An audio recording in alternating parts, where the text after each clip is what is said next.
England का दिल फिर से टूटेगा जब वो टकराएंगे टीम इंडिया के धुरंधरों से। इंग्लैंड वर्सेस इंडिया 1 जुलाई से 11 जुलाई तक लाइव सिर्फ सोनी स्पोर्ट्स नेटवर्क के टीवी चैनल्स पर। हमारे चैनल को सब्सक्राइब करें और बेल आइकन दबाएं। आज की रात शूटिंग स्टार्स की है अनु। तुमसे मिलने के बाद से मैं इस रात का इंतजार कर रहा था और आज फाइनली वो रात आ चुकी है। ये लो, आसमान के तारे जमीन पर आ रहे हैं जब मैं तुम्हें प्रपोज करने वाला हूँ। अर्पण, इनफ, अब मैं रो दूंगी। ऐसे ही जगमगाएगी हमारी हर रात। आज तुमसे बस इतना ही पूछना है, Will you marry me? मुझसे शादी करोगी?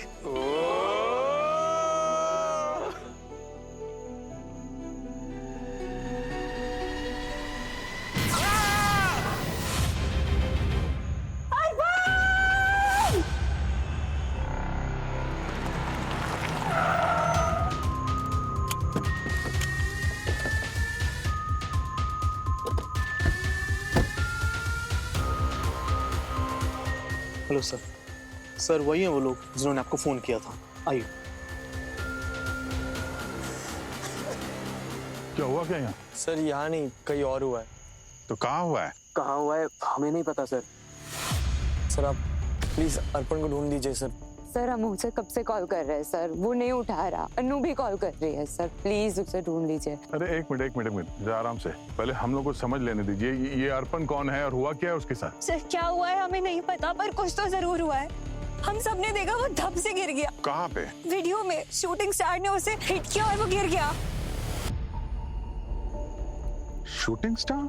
सर पिछले कुछ हफ्तों से अर्पण उसी रात का इंतजार कर रहा था कि मेटेओर्स का शावर हो और वो अपनी गर्लफ्रेंड अनु को प्रपोज करे। वो कहता था कि आज की रात सारे सपने सच हो जाएंगे। वो पूरी तैयारी में था, पूरी प्लानिंग में था, तभी उसने वो वीडियो भेजा था।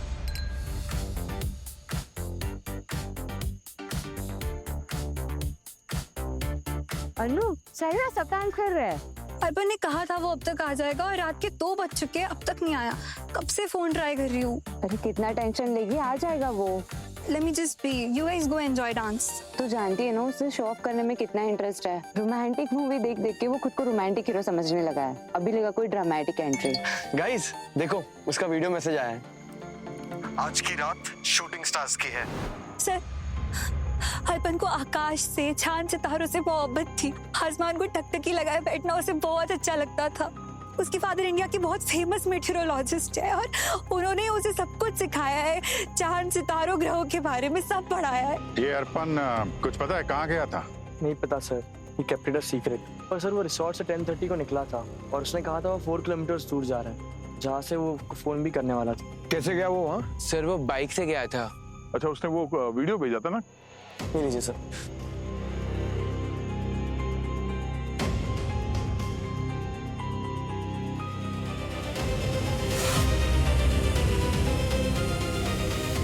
वीडियो सुबह 2 बजे आया। अरे अर्पण ने अपने मोबाइल से भेजा? पर सर फोन तो उसके हाथ से गिर गया था, फिर ये वीडियो उसने भेजा कैसे?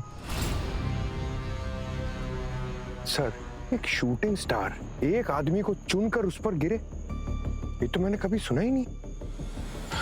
अब देखना तो पड़ेगा ही ना, सचमुच कुछ हुआ ना हो। सरपन का मोबाइल फोन ट्रेस करते हैं, पता करो लास्ट लोकेशन कहाँ पे थी उसकी। सर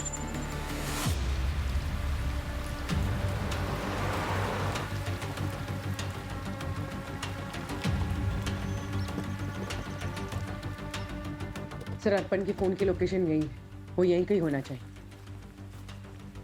सर उस तरफ। सर वो देखिए, ये अर्पण की बाइक होगी।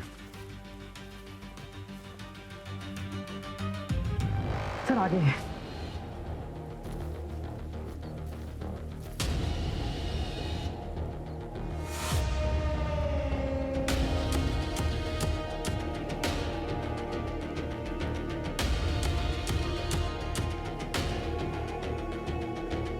ये जगह है, ये एकदम खुली हुई है, यहाँ से पूरा आकाश दिख रहा है। लगता है अर्पण वीडियो यहीं कहीं बनाया होगा।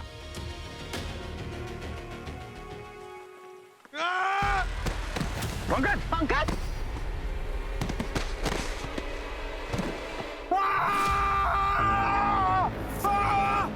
पंकज सर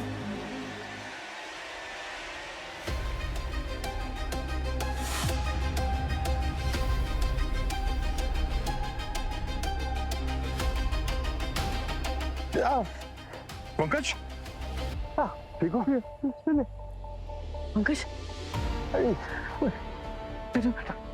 तो पूरा जल गया है।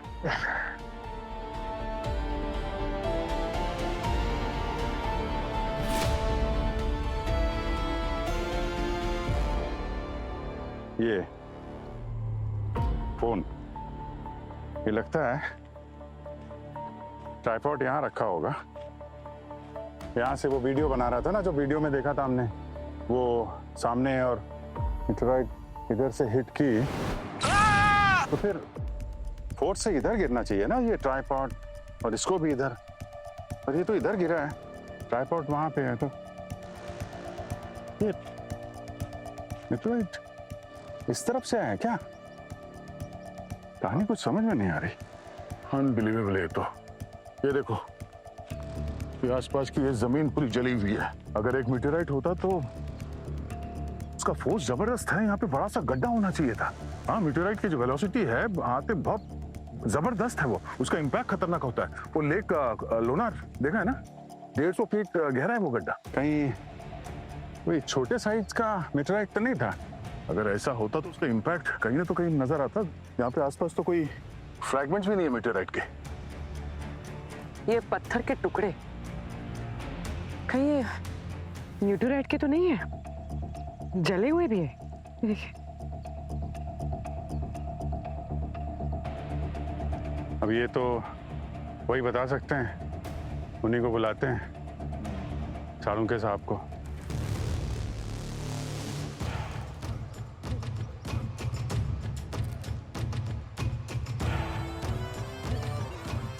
अभिजीत, ये इसके शरीर पर ये बर्न के निशान तो हैं, लेकिन बहुत सरफेस लेवल पे, इतने गहरे नहीं है जिससे साबित हो कि कोई उल्का पिंड आकर के इससे टकराया, उसकी आग से जला है।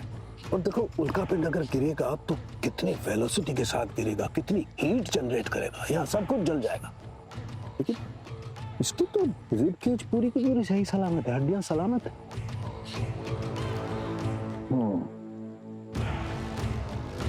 इसका मतलब है डॉक्टर साहब, आप ये कहना चाहते हैं कि ये एक्सीडेंट नहीं, मर्डर है।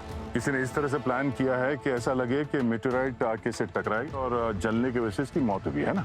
तो आप ये कंफर्म कर रहे हैं कि इसकी मौत मीटराइट की वजह से नहीं हुई? नहीं अभिजीत, कंफर्म अभी कुछ नहीं कह सकते, क्योंकि अभी एक हल्की धुंधली धुंधली से तस्वीर नजर आ रही है। साफ बात क्या है ये अभी तक समझ में नहीं आ रही। देखो, अगर कोई उल्का पिंड गिरता है तो उसके साथ साथ छोटे छोटे रॉक के और धूल के कण भी गिरते हैं, एकदम जलते हुए रोशनी के साथ। और इतनी रोशनी होती है, इतनी गर्मी होती है, इसीलिए हमने शूटिंग स्टार्स कहते हैं। सर ये पत्थर तो मिले हैं ना हमें? गुड, ये पत्थर मिले हैं तो इन्हें लैब में ले जाकर चेक करेंगे, पता लगेगा क्या है। तो सर ये पक्का कॉस्मिक एक्सीडेंट है? डॉक्टर साहब, कोई ऐसा हुआ है कि किसी की मौत हुई हो या चोट पहुंचाई हो इस मीटराइट ने? नहीं भैया, मुझे नहीं लगता। हिस्ट्री में ऐसा कोई जिक्र नहीं है कि मीटराइट की वजह से किसी की मौत हुई। सर एक केस था ना अमेरिका में, मैंने पढ़ा था, एक औरत के घर पर उल्का गिरने की वजह से वो घायल हो गई थी। You're right? ये 1954 का किस्सा है, लेकिन उसे मौत नहीं हुई थी। दरअसल क्या हुआ कि एक क्रिकेट की गेंद जैसा उल्का पिंड गिरा घर पर और छत को फाड़कर सीधा घर के अंदर घुस गया। उस औरत को चोट आई थी, लेकिन वो मरी थी। मुझे नहीं लगता आज तक कोई मरा है उल्का पिंड पे। तो फिर इस वीडियो का क्या? वीडियो में तो साफ दिख रहा है कि कोई शूटिंग स्टार टकराया और अर्पण की मौत हो गई। अगर उल्का की वजह से आज तक किसी की मौत नहीं हुई है तो हो सकता है वो वीडियो टैम्पर्ड हो, किसी ने ऐसे दिखाने की कोशिश की कि इसको वो मीटियोर टकराने की वजह से इसकी मौत हो गई, पर एक्चुअली वो वीडियो फेक हो। चेक करना पड़ेगा। आसमान के तारे जमीन पर आ रहे हैं जब मैं तुम्हें प्रपोज करने वाला हूँ। ऐसी ही जगमगाएगी हमारी हर रात। आज तुमसे बस इतना ही पूछना है, विल यू मैरी मी? मुझसे शादी करोगी?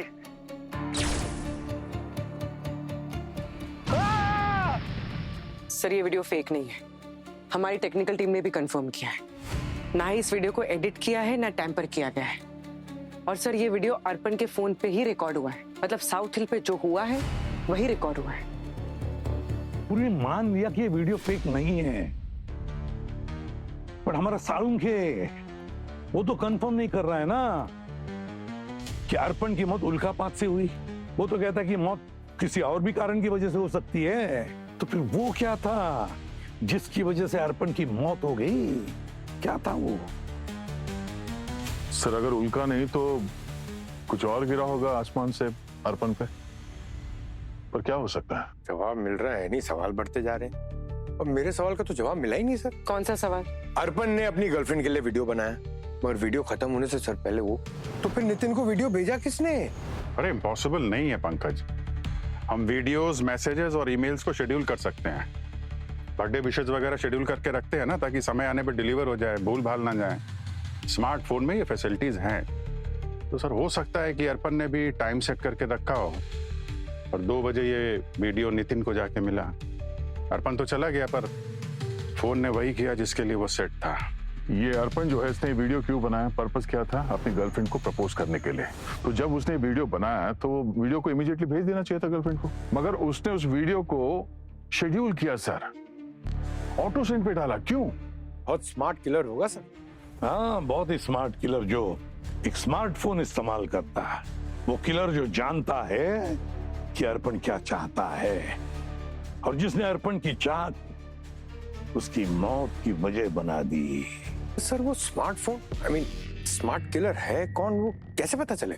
उन 5 दोस्तों से जाकर मिलो, बात करो उनसे, पता लगाओ कि उनमें से कौन जानता था कि अर्पण अनु को प्रपोज करने वाला है, और है कौन उनमें से जो जानता था कि अर्पण रात को साउथ हिल पर अकेले रहने वाला है। सर अर्पण बहुत रोमांटिक था, एकदम फिल्मी, इसलिए शायद उसने ये सब प्लान किया। अनु को रिंग देना, वो जगह, मीटियर शॉवर होना, और वो हम सबसे बहुत अलग था सर, एकदम ड्रामेटिक। इसलिए शायद रात को 10:30 बजे वो वहां चला गया। ये सब हम पहले भी सुन चुके हैं। तुम ये बताओ कि आखिरी बार कब बात हुई थी तुम्हारी अर्पण से? सर 11:15 बजे। वो कह रहा था कि वो रेडी है, जैसे ही आसमान में शूटिंग स्टार्स नजर आएंगे वो वीडियो भेज देगा। तुमसे बात करने के बाद और मरने से कुछ मिनटों पहले उसने वीडियो बनाया था, जिसे उसने ऑटो सेंड शेड्यूल किया था 2 बजे के लिए। तो जो कुछ भी हुआ है 11:15 से और 2 बजे के बीच हुआ है। इस प्लान के बारे में और कौन कौन जानता था? मुझे और अनु दोनों को कुछ नहीं पता। एक्चुअली सर सिर्फ हम तीनों को बताया था अर्पण ने, उसने टीना को कुछ भी नहीं बताया था, क्योंकि इसके पेट में कोई भी बात रहती नहीं है। अर्पण चाहता था ये सरप्राइज ही रहे। अच्छा, अर्पण ने वो वीडियो साउथ हिल, वो वीडियो बनाने के लिए वो जगह क्यों चुनी? उसे पता था कि वहां से वो शूटिंग स्टार्स ठीक से नजर आएंगे? तुम लोगों ने बताया कि उसके फादर मेटेरोलॉजिस्ट थे, तो क्या उन्होंने अपने बेटे को बताया? नहीं सर, दोनों में 36 का आंकड़ा था। नहीं सर, वो अपने पापा की बात सुनता ही नहीं था। वो एक्चुअली उसके फादर अनु और अर्पण के रिलेशनशिप के खिलाफ थे। तो फिर किसने बताया उसे कि साउथ हिल से शूटिंग स्टार्स एकदम ठीक से नजर आएंगे? सर मोहिला। मोहिला? सर आप मोहिला को नहीं जानते? वो एक सोशल मीडिया इन्फ्लुएंसर है, 1 मिलियन फॉलोअर्स है, और अर्पण उसका बहुत बड़ा फैन था। उसकी हर एक वीडियो 2-2 बार देखता था। वो एक एस्ट्रोलॉजर थी, वो ऑनलाइन सेशंस भी रखती थी उसके लिए। तो सर वो उसका सिर्फ फैन नहीं था, वो उससे ऑब्सेस्ड था। वो उसके फादर से ज्यादा मोहिला की बात मानता था। तो मोहिला ने उसे कहा साउथ हिल जाने के लिए? हाँ सर, उसी ने कहा होगा, और कौन बताएगा? हमें इन सब में कोई इंटरेस्ट नहीं है। तो चल के मिलते हैं इस एस्ट्रोलॉजर महिला से, पता तो चले कि वो सिर्फ भविष्यवाणी करती है या फिर भविष्य को कंट्रोल भी करती है। या तुम इस महिला से मिलो, तब तक मैं अर्पण के फादर से मिलता हूँ। सर क्या अब हम सब जा सकते हैं अपने घर? किसने रोका तुम लोगों को? जाओ, लेकिन शहर छोड़ के मत जाना। किसने जान ली अर्पण की? अभी कुछ कह नहीं सकते, लेकिन ऐसा लगता है कि एक मीटेराइट ने। मीटेराइट? व्हाट? आपको क्या लगता है अशोक जी? अर्पण की किसी के साथ कोई दुश्मनी, कोई लड़ाई झगड़ा? दुश्मनी?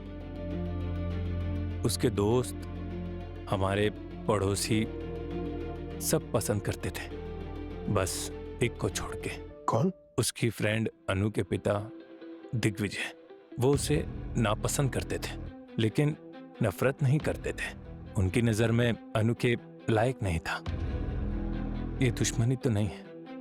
अब मेरा बेटा तो दीवाना था उनकी बेटी का, शादी करना चाहता था उससे, उसे प्रपोज करना चाहता था।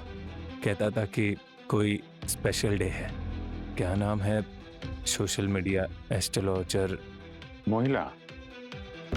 हाँ, उसके लिए मोहिला की वाणी जैसे भविष्यवाणी।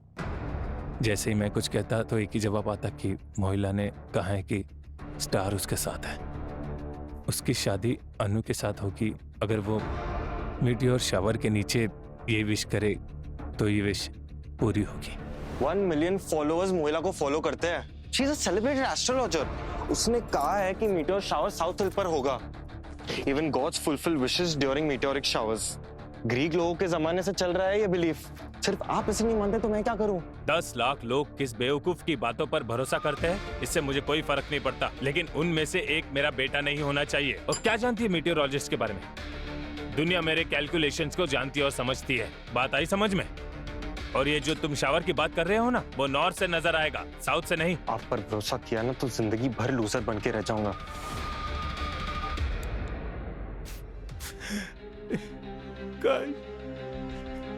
काश मैं उस दिन रोक पाता उसे, काश मैं उसे रोक पाता। मेरा काश मैं उसे रोक पाता। संभालिए अपने आप का,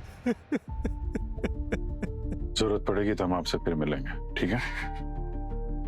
सर, अर्पण को नॉर्थ हिल जाना था, मगर मोहिला ने उसे साउथ हिल भेजा। अब असली कहानी क्या है ये तो मोहिला ही बताएंगे।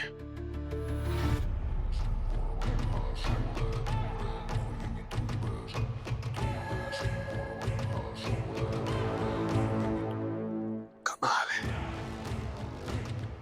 समझे? ये नकली मीटियोराइट के फ्रैगमेंट है ना? नहीं नहीं, ये असली है, रियल फ्रैगमेंट ऑफ मीटियोराइट। असली है? हाँ। मतलब इससे अर्पण की मौत हो गई है? नहीं। अरे नहीं, क्या नहीं? यार हाँ या नहीं ये मुझे भी नहीं पता है अभी तक, लेकिन एक बात पता है जो बताता हूँ। आप बता। ये देखो बस, ये इसके शरीर पर ये एकदम वर्टिकल जले हुए मार्क्स, ये किसी कॉस्मिक एक्सीडेंट की वजह से हो ही नहीं सकता है। तो फिर कि किसी ने आग का गोला बरसाया है इस पर। यूनिवर्स ने नहीं, किसी इंसान ने। तो ये उल्कापात से नहीं मरा है ना।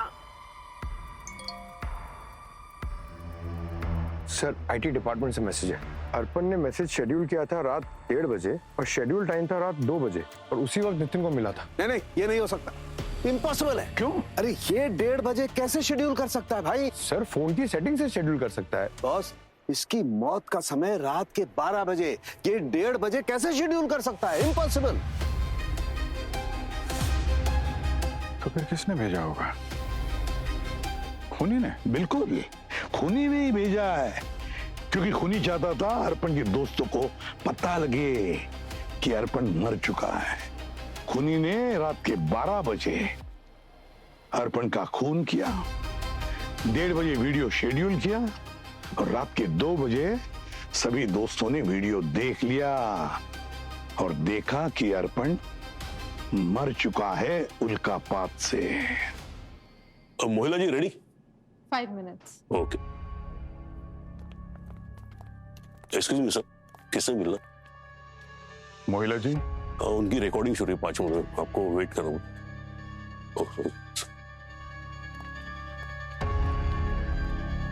मोहिला जी? सीआईडी? आप लोग यहाँ कैसे? आपसे कुछ सवाल करने। आप इसे जानती हैं?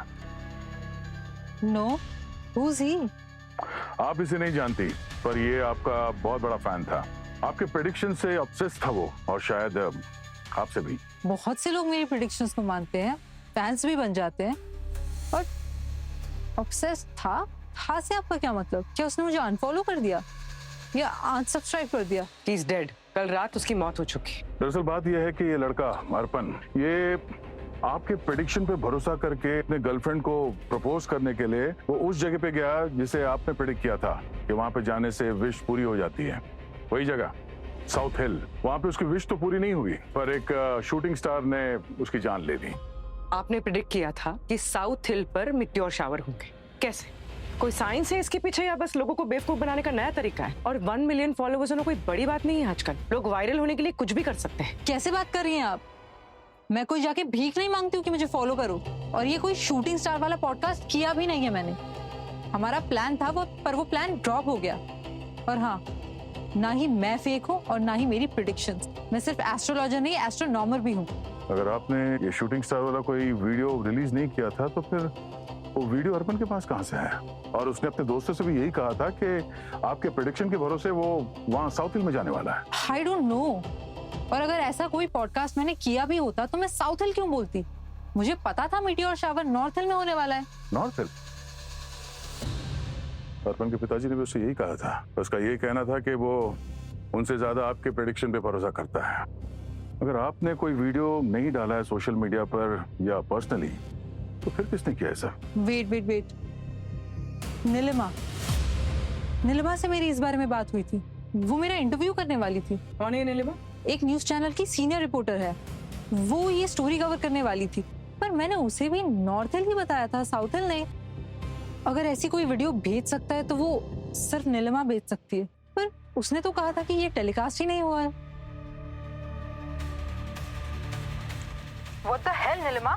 तुम इतने बड़े न्यूज चैनल की इतनी रेप्यूटेड जर्नलिस्ट होके भी मेरी स्टोरी पे इतनी बड़ी गलती कैसे कर सकती हो? 1 मिनट मोहिला जी, काम डाउन। शाउट मत कीजिए और मुझे ब्लेम भी मत कीजिए। आपका वीडियो ना वो टेलीकास्ट ही नहीं हुआ तो गलती कैसी? एक 20-22 साल के लड़के की जान गई है तुम्हारी स्टोरी की वजह से। मोहिला जी प्लीज, ये आपको क्या हो गया है? मैं आपसे कह रही हूँ ना, वो वीडियो ड्रॉप कर दिया था। पोस्ट पर किसी बोट के डूबने की खबर आई थी, उसे प्रायोरिटी दी गई। एक मिनट नीलिमा जी, मैं आप दोनों के बीच में बोल रहा हूँ। मैं इंस्पेक्टर दया बोल रहा हूँ, सीआईडी से। अच्छा, आपने ये जो वीडियो रिकॉर्ड किया है मोहिला जी के साथ, क्या उस वीडियो को आपने किसी को भेजा है पर्सनली? वो एक वीडियो था सर।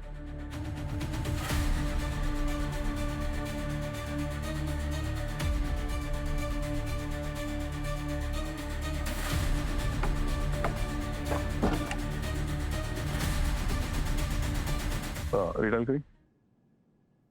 आपके द्वारा डायल किया गया नंबर व्यस्त है। ठीक है, थैंक यू। देर में प्रयत्न करें। नीलिमा जी का फोन बिजी आ रहा है, मतलब वो किसी को कॉल कर रही है कंफर्मेशन के लिए कि नीलिमा खुद इस सब में इन्वॉल्व है। उसी ने वीडियो बनाया है जिसमें नॉर्थ हिल के बजाय साउथ हिल का है उसने।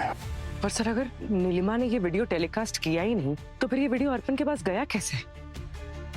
सर, हमें ये भी पता करना होगा कि ये वीडियो किस किस के पास गया है। पूरी किसी को तो पता था कि ये अर्पण क्या करने वाला था उस रात जब उल्का की बौछार होने वाली थी, और उसने उसी बात का फायदा उठाया। नॉर्थ हिल में बहुत भीड़ होने वाली थी इस कॉस्मिक इवेंट को देखने के लिए, तो खूनी ने जानबूझकर साउथ हिल में बुलाया अर्पण को अपने काम को अंजाम देने के लिए। और ये नीलिमा, उसने उस वीडियो में साउथ हिल कहा है नॉर्थ के बजाय। क्यों? उसका जवाब तो वही दे सकती है।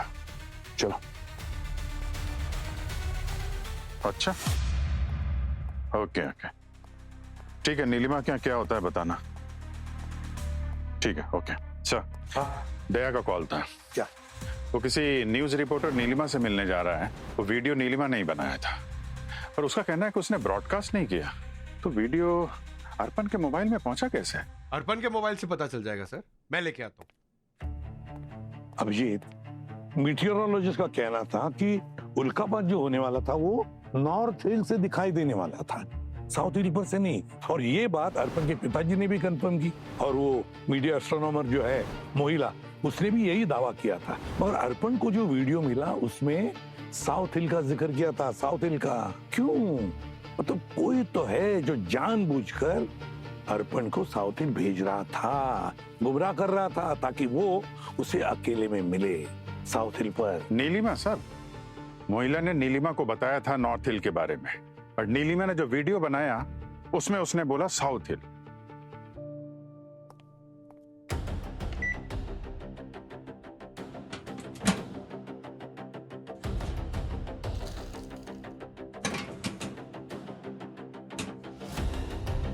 सर, ये वीडियो 12 सितंबर की रात को कुदरत का एक हसीन मंजर देखने को मिलेगा साउथ हिल पर, जब आसमान से उल्का की बौछार होगी, मीटियोर शावर। कहते हैं जब उल्का बरसती है तो जो मांगे मिलता है और कुदरत उसे पूरा भी करती है। ये अनुमान है मीडिया एस्ट्रोलॉजर मोहिला का। सर, ये वीडियो ब्रॉडकास्ट नहीं हुआ था, लेकिन ये किसी ने उसे पर्सनली भेजा था। किसने भेजा था ये वीडियो पर्सनली? नीलिमा नहीं ना? नीलिमा नहीं सर, अनु ने, अर्पण की गर्लफ्रेंड। उसने 2 हफ्ते पहले ये वीडियो भेजा था सर। माय गॉड, अनु अर्पण की गर्लफ्रेंड? अनु ने अर्पण को साउथ हिल भेजा, जहां पर मौत उसका इंतजार कर रही थी।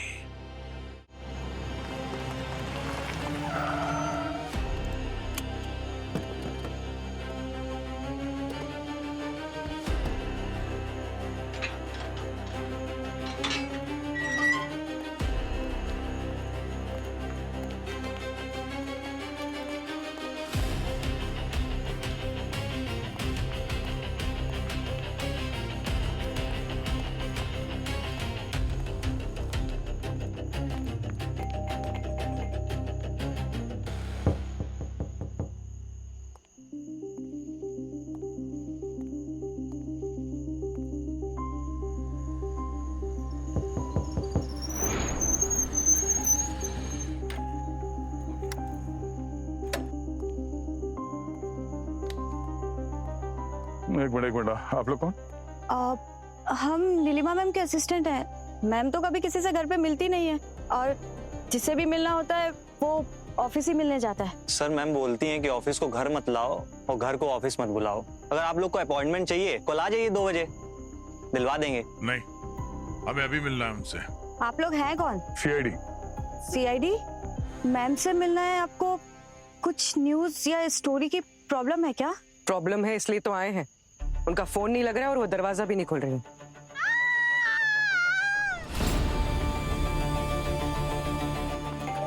नीलिमा जी, नीलिमा जी, दरवाजा खोलिए। एक मिनट पीछे।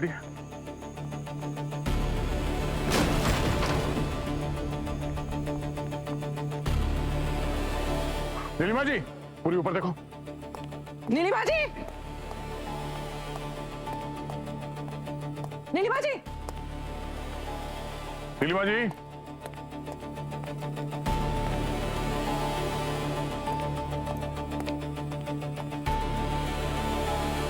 ओह नो, नीलिमा जी,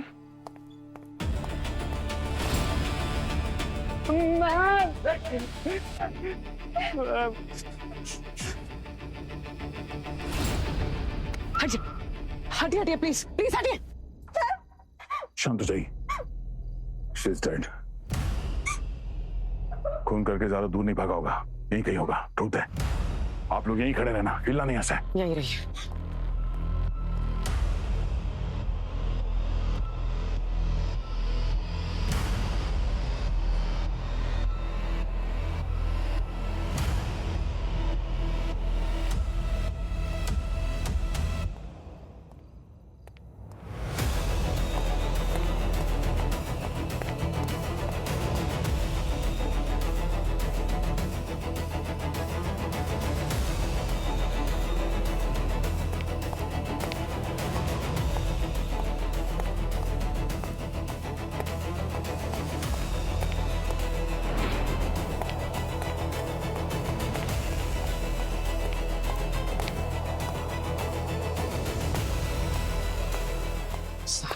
सर कोई नहीं है। मतलब वो निकल गया, आने में देर हो गई। सर कोई फोर्स एंट्री नहीं है, जो भी कोई है जानने वाला है।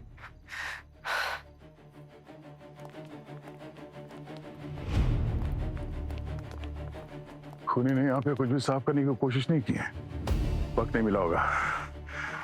मगर एक बात साफ है, वो नहीं चाहता था कि नीलिमा अपना मुंह खोले। आप दोनों इनके असिस्टेंट्स हैं? हाँ सर, मैं प्रशांत और ये सचेता। आप लोग तो कह रहे थे वो घर पे किसी से मिलती नहीं है, तो फिर कौन आया था? हाँ, आप लोगों को कुछ अंदाजा है इस पर कौन आ सकता है यहाँ पे? सर बोला ना, वो घर में किसी से नहीं मिलती थी, जिससे मिल। पर कोई तो आया था यहाँ पे मिलने के लिए। कमरे की हालत देखो, किसी ने हमला किया इन पे। नहीं सर, हमको नहीं पता। अगर कोई आने भी वाला होगा तो, क्योंकि मैम पर्सनल बातें ऑफिस में नहीं करती थी। आखिरी बार तुम लोग इनसे कब मिले? ये करीब शाम के 5 बजे के आसपास। एक्चुअली मैम की तबीयत ठीक नहीं थी, तो उन्होंने हमें घर बुला लिया कल की स्टोरी डिस्कस करने के लिए, क्योंकि प्रिपरेशन करनी थी।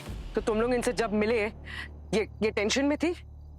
No ma'am, not at all. No, इसका मतलब जब इसकी बात हो रही थी मोहिला के साथ तब तक ये जिंदा थे। उसके बाद कुछ हुआ, इसने फोन पे कहा एक वीडियो। एक वीडियो था सर। एक वीडियो बोलने के बाद फोन कट हो गया। उसके बाद शायद इसने किसी को कॉल किया होगा, शायद उसको जिसने ये वीडियो बनाया था, और उन दोनों के बीच आपस में बहसा बहसी हो गई। सर, मोहिला ने नीलिमा को करीब 6:30 बजे कॉल किया था। उसके बाद इनकी किस किस से बात हुई, इनका फोन चेक कर लेते, पता चल जाएगा। सर एक्चुअली मेरे पास कॉल आया था मैम का। किस लिए? उस वीडियो को लेके? उन्होंने कोई वीडियो के बारे में तो बात नहीं की। आप लोग किस वीडियो की बात कर रहे हैं? पर हाँ, वो थोड़ा सा परेशान थे। उन्होंने बस इतना कहा कि इस वीक की सारी स्टोरी की फाइल्स लेकर फटाफट घर आ जाओ, और हम लोग आ गए। और सर ये वही फाइल्स हैं। दिखाइए ये फाइल्स। सर, हो सकता है इस फाइल्स में कुछ हो। ये फाइल्स हमारे पास रहेंगे। यानी खूनी को पता चल गया है कि सच बहुत जल्द सामने आने वाला है, और इससे पहले कि नीलिमा जी वो सच हमें बता देती, उसने नीलिमा जी को हमेशा के लिए शांत कर दिया। ये बात खूनी को पता थी कि हम यहाँ नीलिमा जी से मिलने के लिए आने वाले हैं। कैसे? इसका मतलब यही हुआ कि वो जानता है कि हम उसके पीछे पड़े हुए हैं। ये यार कुछ समझ में नहीं आ रहा बॉस। ये देखो, ये दो डेड बॉडीज हैं, 2 अलग अलग कहानियां, लेकिन ये जिस एक धागे से जुड़ी हुई है वो धागा नजर ही नहीं आ रहा है। किस धागे की बात कर रहे हैं सर आप? हमें तो पता है कि दोनों केसेस वैसे भी एक दूसरे से जुड़े हैं। ये जख्म देखो बॉस, ये देखो, इसका एंगल ऑफ पेनिट्रेशन ये बताता है कि खूनी कोई लेफ्ट हैंडेड था कब्बू। अब बात इतनी नहीं है, ये देखो, ये देखो, ये छोटे छोटे जो कण नजर आ रहे हैं ना, ये कण मुझे इस नीलिमा के कपड़ों पर से मिले हैं, और ये कण उसी मीटेराइट फ्रेगमेंट के पार्टिकल्स हैं जो हमें अर्पण की बॉडी पर से मिले हैं। मगर सर, आपने तो कहा था कि अर्पण की मौत मीटेराइट की वजह से नहीं हुई थी, तो फिर ये मीटेराइट फ्रैगमेंट्स आपको मिले कहां से? और सर, अर्पण की मौत हुई कैसे? सवाल अच्छा है और बहुत जरूरी सवाल है, लेकिन इसका जवाब अभी तक मेरे पास नहीं है। संख्य तो कह रहा है कि ये मीटियोराइट की जो कण है वो नीलिमा और अर्पण के खून को जोड़ते हैं, तो फिर इसका एक ही मतलब हो सकता है कि या तो नीलिमा ने अर्पण को मारा या फिर नीलिमा अर्पण के खून में शामिल थी। ये भी हो सकता है कि नीलिमा का इस्तेमाल किया गया, वो वीडियो बनवाया गया, अर्पण को वहाँ साउथ हिल में बुलाया ताकि आसानी से अर्पण का खून कर सके, और जब नीलिमा का काम खत्म हो गया इसको भी रास्ते से हटा दिया। ये अन्नू ही हो सकती है, अन्नू ने ही वो वीडियो भेजा था, खूनी अन्नू ही हो सकती है। ये हो क्या रहा है? मेरी बेटी अभी भी सदमे में है। इसने उसका बेस्ट फ्रेंड खो दिया है, और आपने अभी भी इसे पूछताछ के लिए बुला लिया। क्रिमिनल है क्या मेरी बेटी? अरे हमने कब कहा कि आपकी बेटी क्रिमिनल है? बस हमें कुछ पूछताछ करनी थी, इसलिए आपकी बेटी को हमने यहाँ बुला लिया। इसका जो बेस्ट फ्रेंड है ना अर्पण, हमें पता चला है कि उसका एक्सीडेंट नहीं हुआ है, खून हुआ है। और इसके लिए खूनी ने बहुत लंबी प्लानिंग की है। उसने एक फेक वीडियो बनाया। वो जानता था ये वीडियो देखने के बाद अर्पण साउथ हिल जरूर जाएगा, और वो ये भी जानता था कि पॉडकास्टर और एस्ट्रोलॉजर मोहिला की बात पे वो कितना विश्वास करता है। वीडियो फेंकता पर जाल में फंस गया अर्पण, और वो चला गया साउथ हिल, जबकि उसे जाना चाहिए था नॉर्थ हिल। ये सब ठीक है, पर इससे मेरी बेटी का क्या वास्ता? वास्ता है वास्ता, क्योंकि वो फेक वीडियो आपकी बेटी ने अर्पण को भेजा था। What rubbish? मेरी बेटी ऐसा? पापा, एक मिनट, ये सच है कि वो वीडियो मैंने ही भेजा था, पर सर ये भी सच है कि मैंने ये वीडियो किसी के साथ साजिश करके नहीं भेजा। मुझे अगर पता होता ऐसा कुछ होने वाला है तो मैं कभी भेजती ही नहीं। वो वीडियो मेरे फोन की फोटो गैलरी में था, कैसे आया मुझे खुद नहीं पता। अच्छा सर, अर्पण को पसंद था ये सब, बस इसलिए मैंने उसको भेज दिया। मुझे पता है वो कितना बिलीव करता था मोहिला के प्रेडिक्शंस पे। झूठ, कौन विश्वास करेगा तुम्हारी इस कहानी पर? और वो वीडियो वो तुम्हारी फोन की गैलरी में कहां से आया? आसमान से टपका, वो टूटे हुए तारों की तरह? सर, मैं सच कह रही हूँ, मुझे नहीं पता वो मेरे फोन में कैसे आया। मैं तो बस स्क्रॉल कर रही थी और वो दिख गया। वो वीडियो कहीं से आया नहीं था, तुम्हारे फोन पे रिकॉर्ड किया गया था 2 हफ्ते पहले। 2 हफ्ते पहले? हाँ, 2 हफ्ते पहले। और ये वीडियो नीलिमा के घर पे शूट हुआ है और तुमने खुद वो वीडियो शूट किया है। 2 हफ्ते पहले तो मेरा फोन गायब हो गया था। मैंने पुलिस में कंप्लेन भी तो करवाई थी। और नीलिमा, मैं किसी नीलिमा को नहीं जानती, तो मैं उसके घर कैसे जाऊंगी? अच्छा, फिर ये फोन तुम्हारे पास आया कैसे? 2 दिन बाद घर पे ही मिला। मेड मेरा बेड साफ कर रही थी तो वो नीचे पड़ा मिल गया था। इंटरेस्टिंग। 2 हफ्ते पहले तुम्हारा फोन खो जाता है या फिर कोई चुरा लेता है, फिर वो फोन लेके नीलिमा के घर जाता है, ये वीडियो बनाता है और फिर चुपचाप ये फोन तुम्हारे घर में 2 दिन पहले छोड़ जाता है। कैसे? सर, आप इसका यकीन कीजिए, मेरी बेटी कभी झूठ नहीं बोलती। इसका फोन वाकई खो गया था। मैंने ही इसे कंप्लेंट लिखाने बोला था। अगर ये अनु सच बोल रही है तो फिर कोई तो है जो अनु के घर में आ जा सकता है, यहाँ तक कि अनु के बेडरूम तक जा सकता है और फिर वही नीलिमा के घर में भी जाता है और वहां वीडियो रिकॉर्डिंग करता है। और वो ये भी जानता था सर कि अगर ये वीडियो अनु के नंबर से जाता है अर्पण को तो यकीन कर लेगा और मौत की तरफ चल पड़ेगा। वही तो, पर है कौन ये? मैं काम के सिलसिले में बाहर गया हुआ था। जैसी मुझे खबर मिली मैं तुरंत वापस लौट आया। आप लोगों को किसी पे शक है? न्यूज मीडिया में थी तो किसी के साथ कोई दुश्मनी, कोई धमकी वगैरह? यूजुअल ट्रोलिंग तो होती रहती थी सोशल मीडिया पर, लेकिन वो तो आम बात हो गई आजकल। लेकिन ऐसा कोई नहीं था जिसको सीरियसली लिया जा सके। अगर ऐसी कोई बात होती तो हम लोग खुद पुलिस स्टेशन चले जाते। ये देखिए, ये मीटियोराइट, ये हमें अर्पण की बॉडी से मिले और इसके कण हमें नीलिमा जी के कपड़ों से मिले। बता सकते हैं ये यहाँ कैसे आए?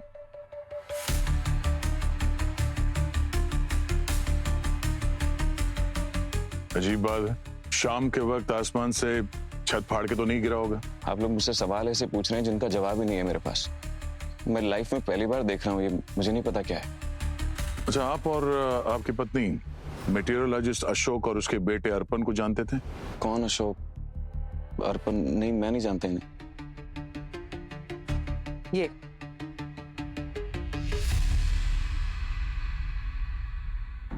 हाँ, इसे तो देखा था मैंने। ये अपने कुछ दोस्तों के साथ आया था, करीबन 4 हफ्ते पहले की बात है। कोई कॉलेज की फील्ड ट्रिप थी इनकी। हाँ हाँ, वही है। हाँ सर, ये चेहरा जाना पहचाना लगता है।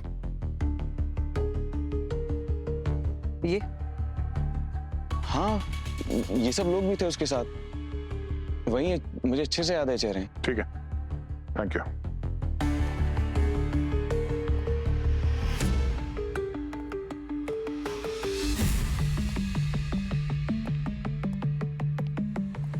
सर, हो सकता है खूनी इनमें से कोई एक हो। हो सकता है ऐसा कोई जो नीलिमा से पहले उसके स्टूडियो में मिला था, कोई ऐसा जो अनु के घर पे जाके आसानी से उसके मोबाइल फोन को चुरा सके, क्योंकि उसी ने अनु के फोन पे वो फेक वीडियो रिकॉर्ड किया है और अर्पण को अपने जाल में फंसा लिया है। ये मीटियोर सैंपल मैंने बहुत अच्छी तरह से चेक किए। ये लगभग 4.5 लाख साल पुराने हैं और 15 साल पहले पृथ्वी पर गिरे हैं। क्या? हाँ, और इनका उस उल्का बारिश से कोई लेना देना नहीं। मतलब नीलिमा के जो कपड़ों पर हमें कण मिले मेटियोराइट के, वो इस 15 साल पुरानी मेटियोराइट के कण है। तो अभी जो हमने वीडियो में जो देखा उल्कापात का, वो कण नहीं है। मतलब शूटिंग स्टार को इस्तेमाल किया गया। और एक बात और बस, ये अर्पण के इस जले हुए शरीर पर से मुझे जाइथेरियम और जेराफेट नाम के 2 कंपाउंड मिले हैं और ये क्लासिक इंसिडेरी कंपाउंड होते हैं, मतलब तुरंत आग पकड़ने वाले कंपाउंड। मैं दिखाता हूँ। हाँ,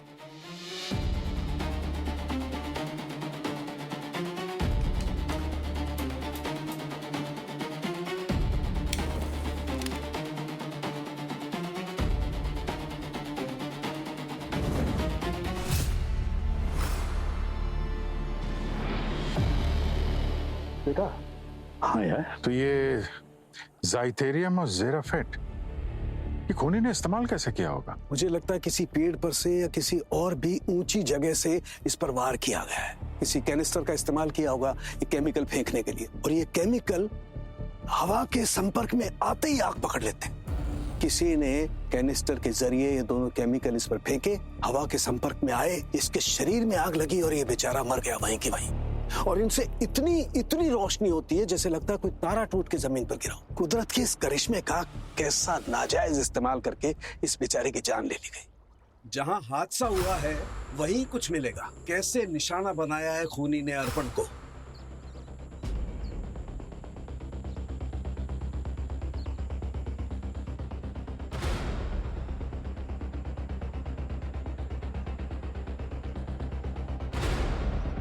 ये देखो, ये पेड़ यहां से शूट किया होगा वो शूटिंग स्टार।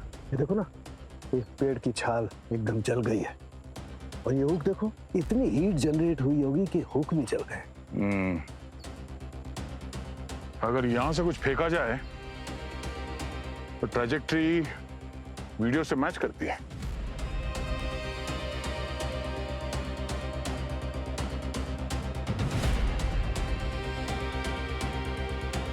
मतलब वो वीडियो असली था, शूटिंग स्टार नकली, और ये सब अर्पण के दोस्तों में से किसी ने किया है। हाँ, सिर्फ दोस्तों को ही मालूम था अर्पण कब और कहाँ अकेला होगा, पर खूनी यहाँ पे उसका इंतजार कर रहा था।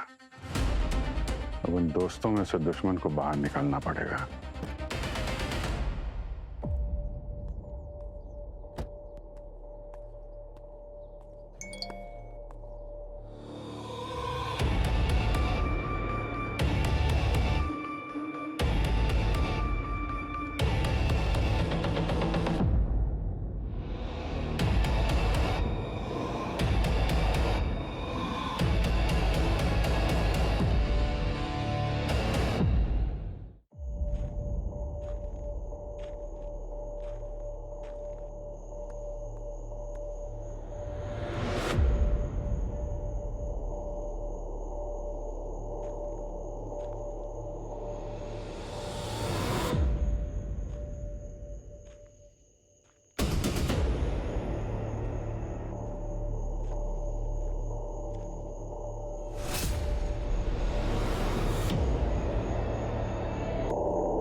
अच्छा, तो तुम हो वो दोस्त जिसने अपने दोस्त की जान ली है? सर सॉरी सर, सर मैं अकेला नहीं हूँ सर।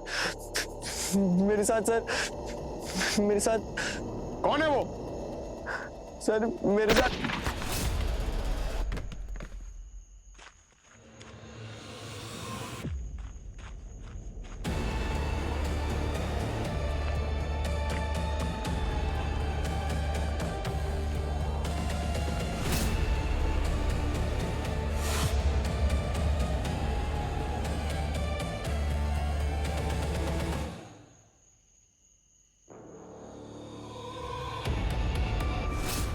हम लोग तो नीलिमा मैम के असिस्टेंट है।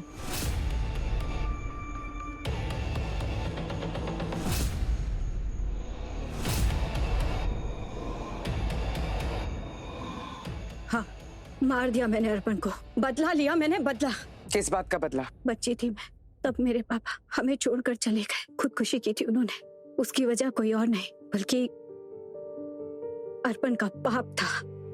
उन्होंने मेरे पापा पर झूठा इल्जाम लगाया, हम सबको बर्बाद कर दिया।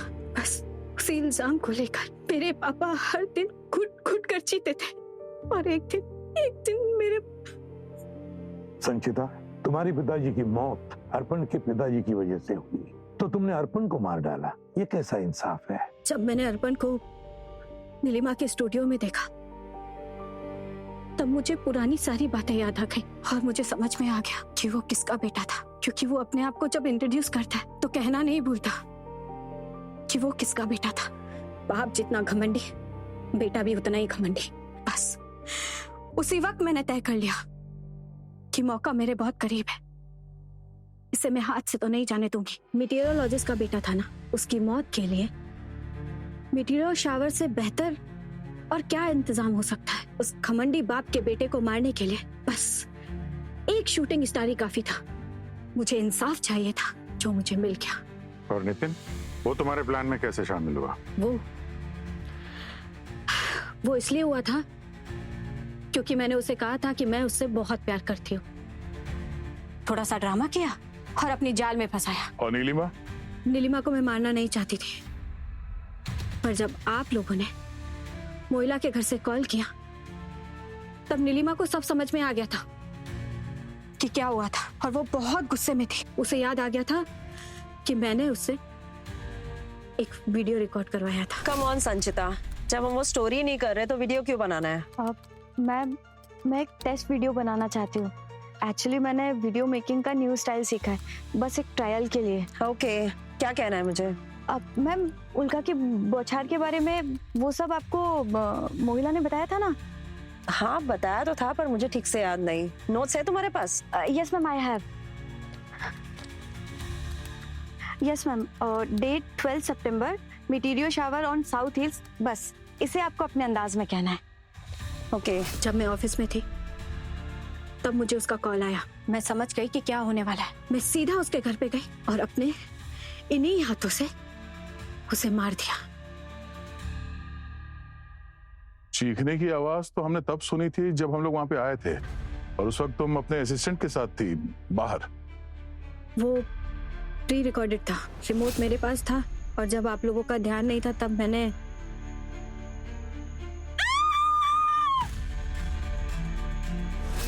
और वो मीटियोर फ्रेगमेंट्स कहाँ से मिले तुम्हें? और कहाँ से? उस बुड्ढे के घर से। और सच बात तो ये है कि नितिन ही चुरा कर लेकर आया था, फेमस मीटियोरोलॉजिस्ट के घर से। उसके बाप के पास कमी थोड़ी ना होगी सैंपल्स की। और नितिन अन्नू का फोन लेकर आया होगा और तुमने उस पर रिकॉर्डिंग की, है ना? बिल्कुल सही कहा सर आपने। वो बंदा तो बहुत काम का था। और संचिता, अब तुम्हारी जिंदगी किस काम की रही? 3 खून किए तुमने। अब बची हुई जिंदगी जेल की सलाखों के पीछे गुजारना, फांसी का ऑर्डर आने तक। सालुंके सर, सालुंके सर, अपने आराम कक्ष में बैठे हैं क्या सर? अरे मुझे यहाँ बुला के खुद गायब है। अभी फोन करता हूँ।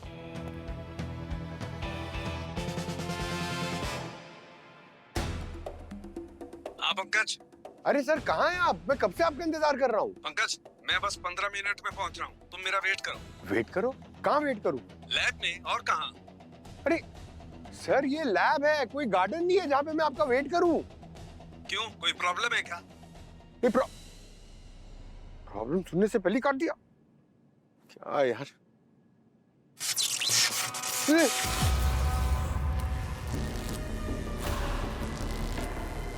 ये क्या हो रहा है?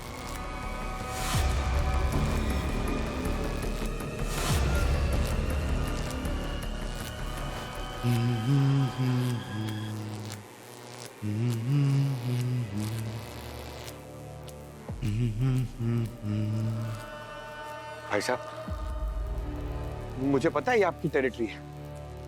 मैं यहाँ पे बस थोड़ी देर के लिए आया हूँ, अपना काम करके चला जाऊंगा। आप स्ट्रेस मत लेना और नहीं मुझे देना, ठीक है? मैं सर को फोन करता हूँ, वो यहाँ जल्दी आ जाएंगे। अरे यार, उनका फोन भी नहीं लगा। मैं शायद माल भूल जाता हूँ, पसीना आ रहा है। मेरा यूज कर लो। Thank you.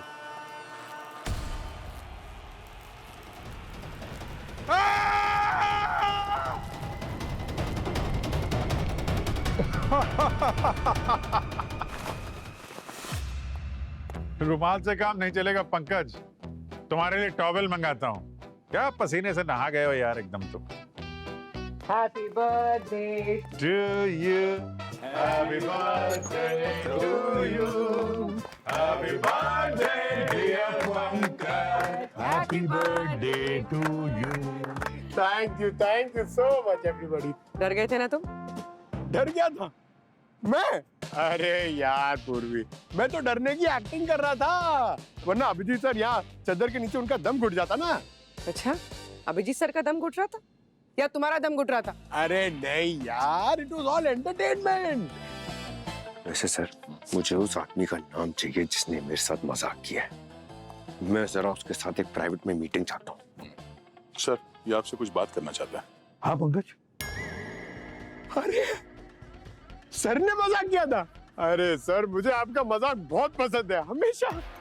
अरे सर, ऐसा मजाक मेरे साथ मत किया करो ना प्लीज। मेरा हार्ट कमजोर है, हार्ट फेल हो जाता तो। अरे पंकज, तुम फॉरेंसिक लैब में खड़े हो और यहाँ पे डॉक्टर साहब किसी को अटैक आने नहीं देते।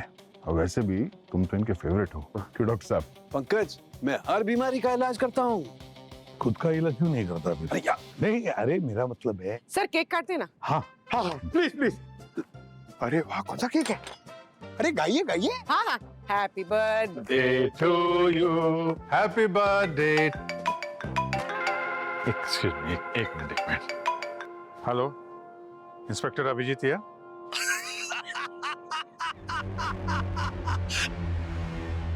बहुत दिन हो गए ये आवाज सुने हुए।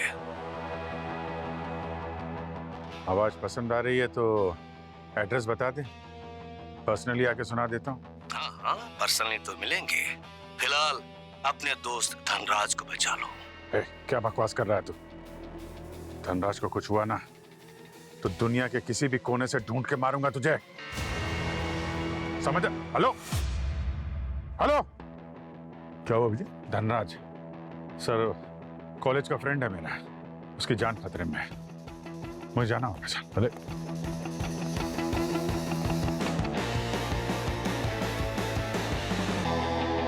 दया सर, संभालो अभिजीत को, कुछ ज्यादा जज्बाती हो गया ये।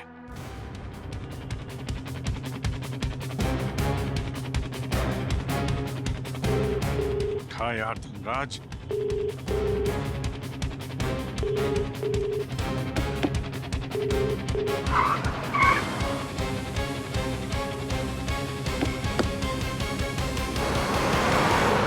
सर ये धनराज सर कौन है?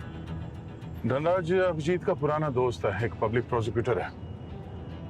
जब कोई लॉयर बड़े बड़े गैंगस्टर्स और डॉन्स के खिलाफ केस लड़ने से मना कर देते हैं या डर जाते हैं, तब ये धनराज जो केस लड़ता है। शायद उनमें से किसी ने उन्हें जान से मारने की धमकी दी। हो सकता है Pankaj. I hope is okay sir. अब ये तो उसके घर पे जाने के बाद ही पता चलेगा।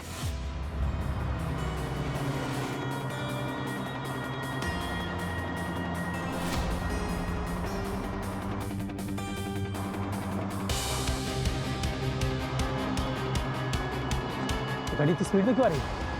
Take position.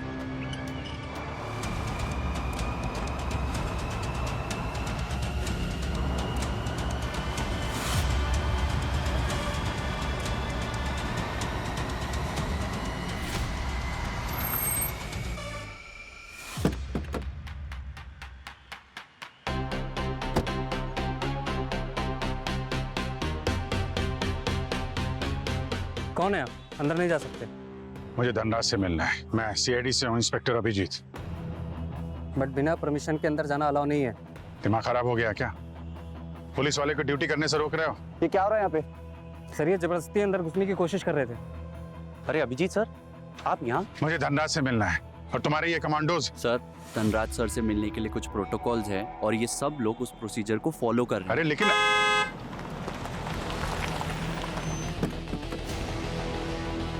दया सर, यूजुअली धनराज सर मुझे बता देते अगर कोई गेस्ट मिलने आने वाला है तो, लेकिन आज का तो कोई अपॉइंटमेंट भी नहीं था। फिर आप सब यहाँ कैसे? सब ठीक है ना सर? कुछ भी ठीक नहीं है। हमें इन्फॉर्मेशन मिली है कि धनराज की जान खतरे में है। सर हम हाईली ट्रेन्ड कमांडोज है और हमें यहाँ पे धनराज सर की सिक्योरिटी के लिए रखा है। ही सेफ सर। सेफ है तो फोन को नहीं उठा रहा मेरा? कब से ट्राई कर रहा हूँ मैं। सर वो अपने ऑफिस में कोई इंपॉर्टेंट केस पे काम कर रहे हैं, शायद इसीलिए फोन नहीं उठा रहे। वो करते हैं ऐसा sir, don't worry, he is fine. नहीं, मुझे अपनी आंखों से देखना है उसे कि वो सही है कि नहीं, तो मुझे उसके पास ले चलो। Copy sir.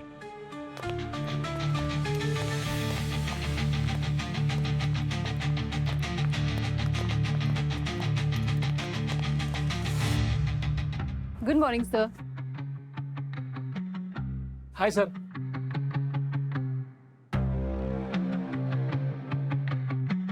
Good morning sir. Hello sir. Good morning sir.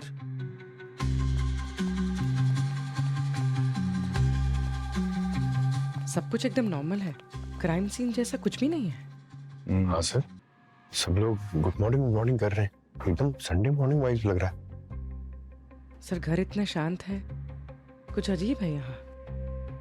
कभी कभी इतनी शांति आने वाले तूफान का संकेत होता है। अरे है कहाँ धनराज? कहाँ इधर उधर घुमा रहे हो तुम? सर मैं आपको धनराज सर के ऑफिस ही लेके जा रहा हूँ, यहाँ से। हाँ तो चलो ना यार। आइए सर।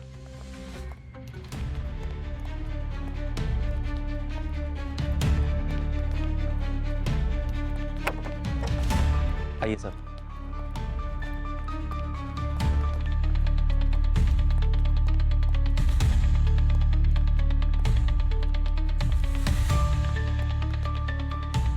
क्या मजाक है ये?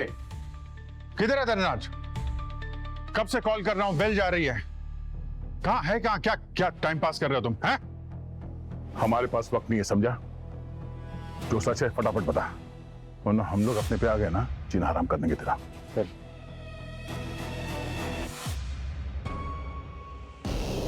सर ये एक सीक्रेट डोर है, धनराज सर का असली ऑफिस इसके पीछे है। इसकी दीवार इतनी थिक बनाई है कि आवाज ना अंदर आ सकती है ना बाहर जा सकती है, इसीलिए आपको फोन की रिंग की आवाज सुनाई नहीं दे रही थी। खोलो इसे। सर ये दरवाजा धनराज सर के अलावा और कोई नहीं खोल सकता। धनराज सर की फेस आईडी से ही ये दरवाजा खुलता है। तो क्या करूं मैं? कहीं बाहर खड़ा रहूं? दरवाजा खोलने का इंतजार करूं मैं? अरे इस दरवाजे को खोलने का कोई और तरीका तो होगा ना? सर और कोई तरीका नहीं है। तोड़ दो दरवाजा। सर ये दरवाजा ऐसे नहीं टूटेगा, ये दरवाजा 6 इंच की थिक स्टील प्लेट से बना है। ये धनराज ने ऐसा दरवाजा लगवाया क्यों? सर वो अपनी सिक्योरिटी को लेके बहुत पर्टिकुलर थे। और आप लोग भी तो है यहाँ पर उनके सिक्योरिटी के लिए। सर वो हम पे पूरी तरह से डिपेंडेंट नहीं रहना चाहते थे, इसीलिए उन्होंने सेफ रूम बनाया, और इससे सेफ रूम पूरी दुनिया में उनके लिए कोई नहीं है। तो आप टेंशन मत लो सर। उस क्रिमिनल की हंसी मेरे कानों में गूंज रही है। उसकी हंसी में कॉन्फिडेंस था दया। जब तक मैं धनराज को सही सलामत अपनी आंखों से न देख लूं, मुझे तसल्ली नहीं होगी। अभिजीत, मैं एक टेक एक्सपर्ट को जानता हूं, बुला लो दया।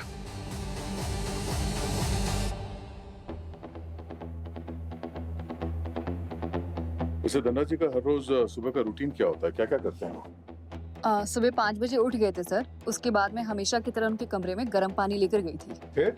फिर वो जिम गए और 45 मिनट तक उन्होंने वर्कआउट किया। अच्छा, वो ब्रेकफास्ट क्या खाते थे?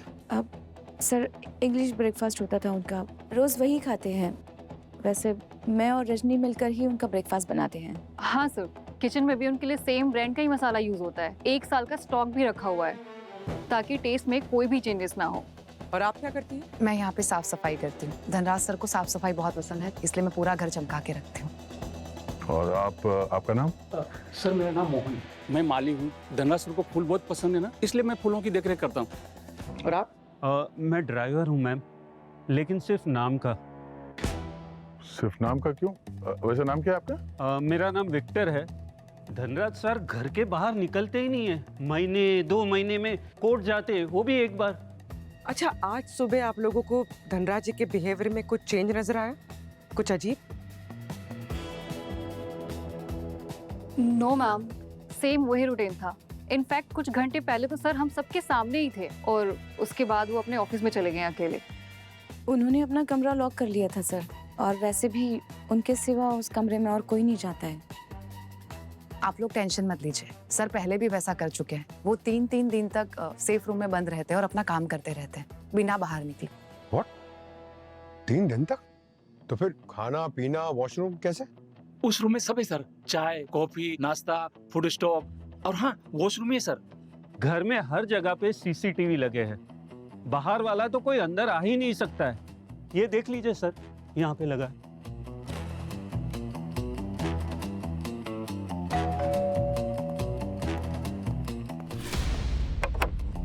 विनय आ जाओ। अरे दया सर, ये सब क्या हो रहा है? हम गार्ड्स, कमांडोज, कोई टेंशन है? वॉर चल रहा है क्या कोई? विनय, मजाक का टाइम नहीं है, तेरी मदद चाहिए। अंदर एक सेफ रूम है, उसका दरवाजा खोलना है। वाह सर, फाइनली दया सर को एक दरवाजा मिला जो वो तोड़ नहीं सकते। ये बासी चुटकुले बाद में सुना, काम पे लग जा। चल, ये खोल तो पाएगा ना? है तो एक्सपर्ट, देखते हैं क्या करता है।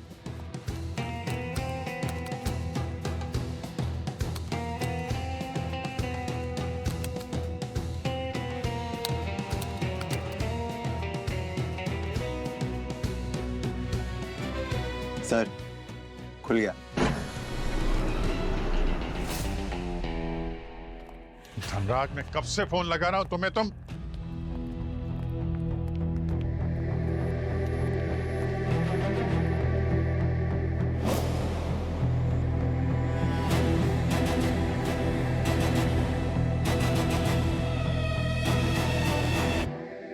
इसीलिए मैं कह रहा था तुमसे।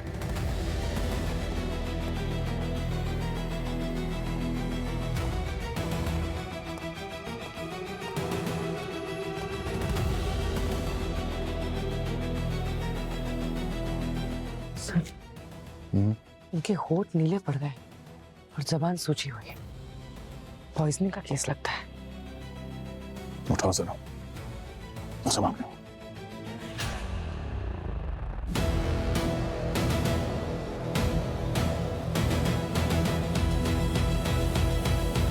सर, कहीं भी स्ट्रैंगुलेशन या इंजेक्शन का मार्क नहीं है। ऐसा लगता है कि जहर खाने पीने की चीज में दिया है। नहीं पंकज, शायद जहर नहीं है। ये देखो, आंख में red dot, deprivation of oxygen की वजह से ऐसा होता है। शायद ऑक्सीजन की कमी की वजह से इनकी मौत हुई है। क्या है ये? है ये सेफ रूम है तुम्हारा? सीसीटीवी कैमरा कहाँ है इस रूम का? बाहर तो लगा के रखा हुआ है, यहाँ क्यों नहीं लगाया? सर, प्राइवेसी की वजह से धनराज सर ने यहाँ पे कभी सीसीटीवी कैमरा नहीं लगाया, और उनके अलावा यहाँ पे कोई आता जाता भी नहीं था सर। आता जाता नहीं था तो कौन आया अंदर? कैसे मर्डर करके निकल गए यहाँ से? क्या कर रहे थे तुम? हैं? ये तुम्हारी सिक्योरिटी? सर, मुझे लगता है ये मर्डर केस नहीं है, नेचुरल डेथ केस है सर। नेचुरल डेथ नहीं है, ये मर्डर है। वरना उस आदमी का फोन नहीं आता मेरे पास। और जिसने भी ये किया है ना, मैं उसको छोड़ने वाला नहीं। और जो जो उसके साथ इन्वॉल्व हैं, वो भी मरेंगे।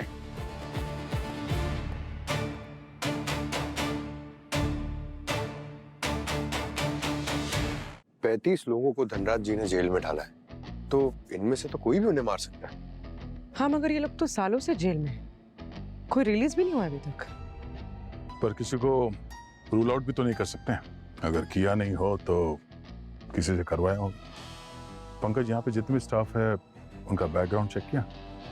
हाँ सर, एजेंसी से बात की मैंने। उन्होंने कहा कि 1 साल पहले यहाँ पे सब लोगों ने ज्वाइन किया। ऐसे कोई मेजर कंप्लेंट्स नहीं है, लेकिन कभी कभार छुट्टी ले लेते हैं ये लोग।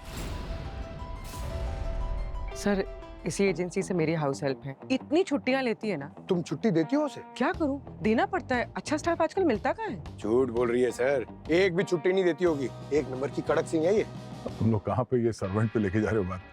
क्या हुआ पंकज, जोक सुना रहे हो? मजाक लग रहा है तुमको? नहीं अभिजीत, वो ऐसे ही। दया, तुम बीच में मत बोले यार, कोई सीरियसली काम को ले ही नहीं रहा। और पूर्वी, तुमने उस कॉलर को ट्रेस किया जिसने मुझे फोन किया था, या भूल गई? यही सब चल रहा है यहाँ पे, नोक झोंक। क्या बोल रहे हो तुम अभिजीत? हमें यहाँ पे अभी कुछ ही देर हुए हैं और पूर्वी ने रिक्वेस्ट भेजा है हेडक्वार्टर्स में। उस कॉलर ने इंटरनेट कॉलिंग यूज किया है, नेटवर्क जम करके कॉल किया उसने। और ऐसे कॉल को ट्रेस करना इतना आसान नहीं है, टाइम लगता है। बहाने सुनने का वक्त नहीं आता है, जल्द से जल्द जवाब चाहिए मुझे। अरे अभी कहाँ जा रहे हो तुम? वसुधा से मिलने। उसको भी तो बताना पड़ेगा कि हुआ क्या है यहाँ पे। यार पंकज, पूर्वी, तुम लोग अभिजीत की बात का बुरा मानना नहीं प्लीज। वो उसका खास दोस्त था ना, तो थोड़ा इमोशनली डाउन है, तो शायद गुस्से में कुछ बोल दिया होगा। अरे नहीं सर, तो चलते रहता है, मैं तो सुनते रहता हूँ। वैसे ये जो गुस्से में गए हैं। ये वसुधा कौन है?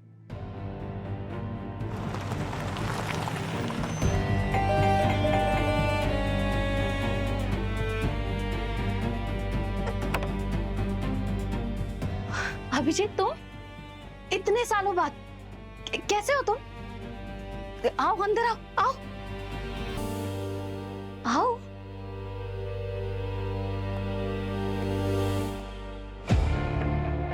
क्या हुआ अभिजीत, सब ठीक तो है? वसुधा माँ, बोलो ना यार, क्या हुआ? तुम डरा रहे हो मुझे।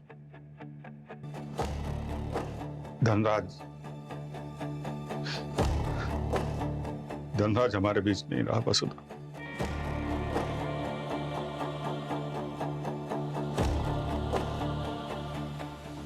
तुम चाय पियोगे या कॉफी? वो मैं अपने लिए बना ही रही थी, तो तुम्हारे लिए क्या बनाऊं? वसुधा,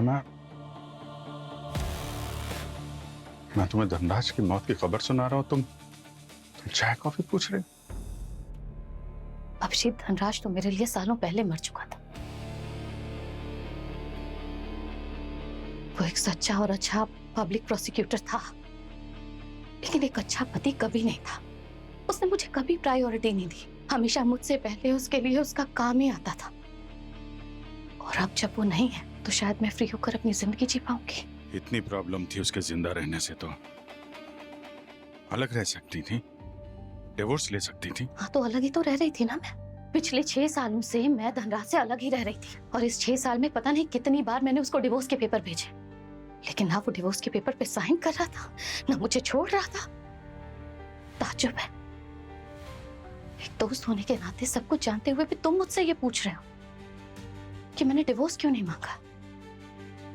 अभिजीत, जरूरी नहीं है कि जो एक अच्छा दोस्त हो वो एक अच्छा पति भी हो। I'm sorry अगर मैं थोड़ा रूड साउंड कर रही हूँ तो। मैं थक गई हूँ यार, थक गई थी मैं इस 20 साल की शादी से।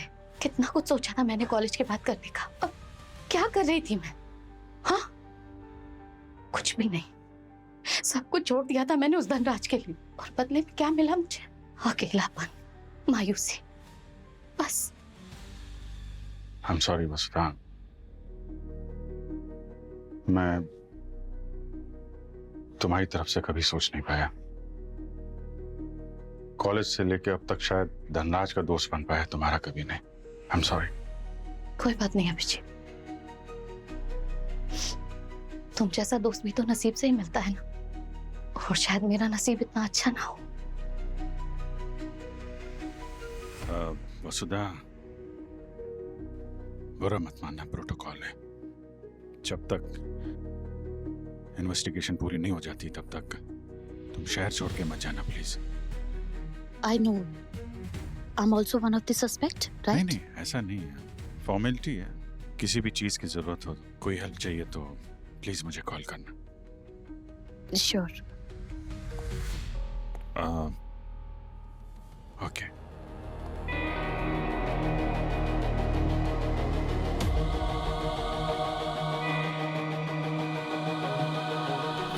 सर, अगर धनराज जी को किसी ने मारने की कोशिश की होती तो कुछ स्ट्रगल तो होता, कुछ हाथापाई होती, चीजें यहाँ वहां होती, लेकिन सारी चीजें तो एकदम अनटच थी। और धनराज जी को तो देखकर ऐसा लग रहा था कि वो डेस्क पर सर रख के सो रहे हैं। सर, कोई भी अटैकर अगर धनराज सर को अटैक करने की कोशिश करता तो उनके टेबल के नीचे एक पैनिक बटन है, वो दबा सकते थे। वो आप देख सकते हैं सर। पैनिक बटन इधर देखिए सर। कहां पर है? ये देखिए sir.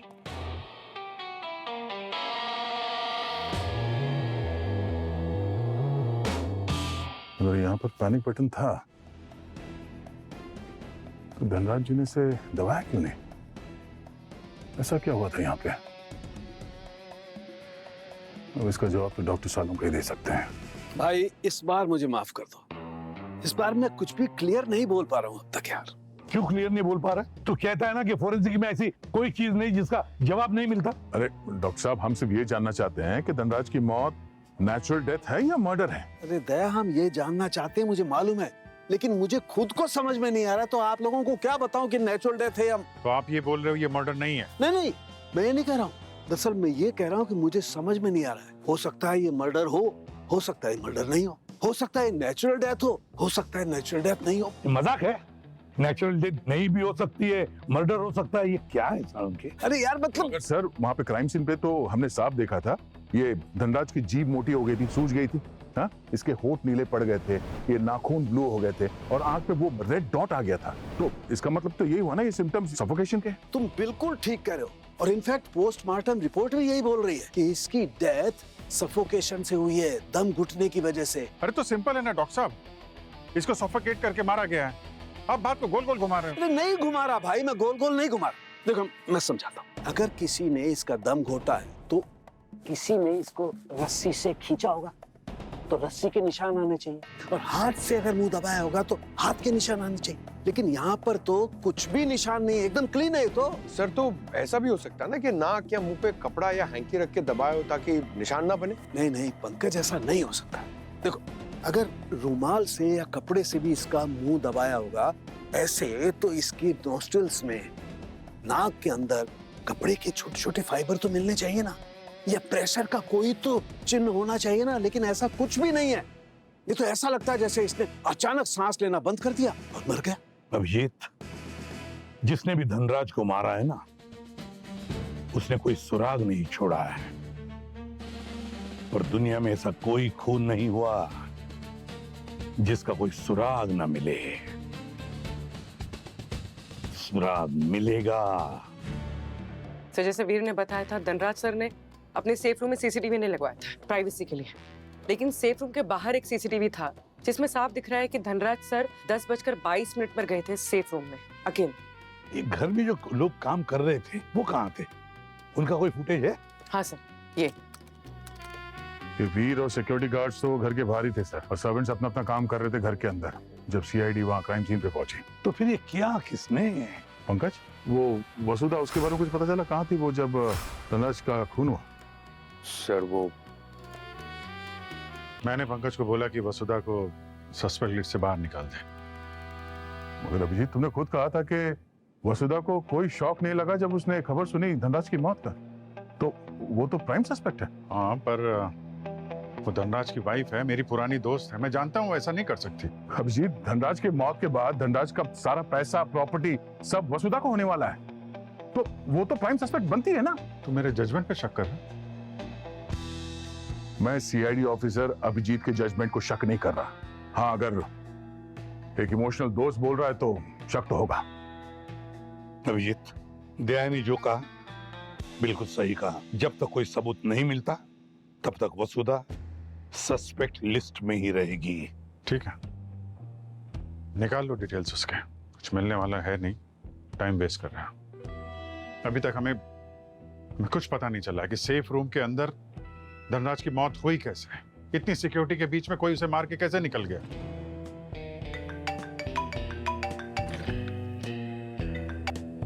Hello, okay sir, Abhijit sir को फोरेंसिक में जो खूनी का कॉल आया था उसकी लोकेशन ट्रेस हो गई है।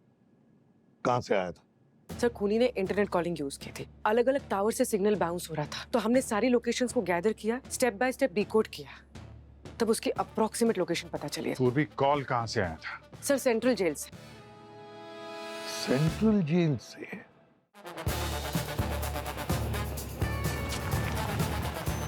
देखिए सर, मैं रूल्स के खिलाफ जा रहा हूँ, क्योंकि बिना कोर्ट के ऑर्डर किसी भी कैदियों को मिलने की परमिशन नहीं है, लेकिन धनराज मेरा भी दोस्त था, इसलिए मैं अलाउड कर रहा हूँ।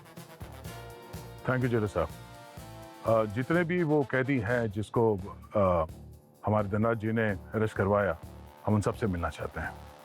ठीक है सर, लेकिन एक बात का ख्याल रखें, किसी भी कैदी पे फोर्स मत कीजिए, और जो भी इनमेट्स बोलेंगे उसकी कोर्ट में कोई वैल्यू नहीं है, क्योंकि ये अनऑफिशियल मीटिंग है। ओके? हेलो, हाँ, एक एक को सबको ले जाओ।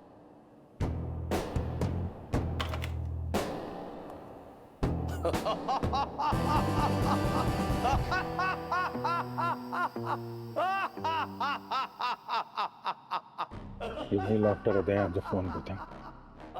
ये हंसी मैं जिंदगी भर कभी नहीं भूल सकता। ये वही है।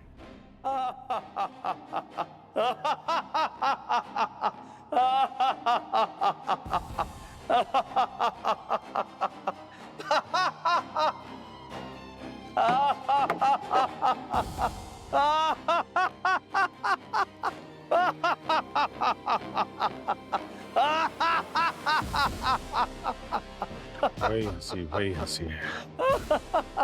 किसी ने कॉल किया था, फोन पे धमकी दी थी, धनराज को मैं मार डालूंगा। हेलो, अभिजीत क्या कर रहे हो?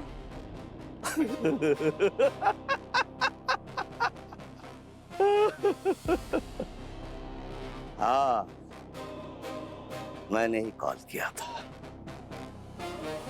जो उखाड़ना उखाड़ ले, उखाड़ ले। साबित कर पाएगा? मैं पिछले 15 साल से इसी जेल में सड़ रहा हूं। पूछ ले किसी को भी। जा। जेल के अंदर बैठकर तुमने बाहर कॉल कैसे किया? हाँ? जिस फोन से कॉल किया था, अब वो जेल के बाहर है। शायद अब तक वो तबाह हो चुका है। सबूत सेट ERO 0 शून्य।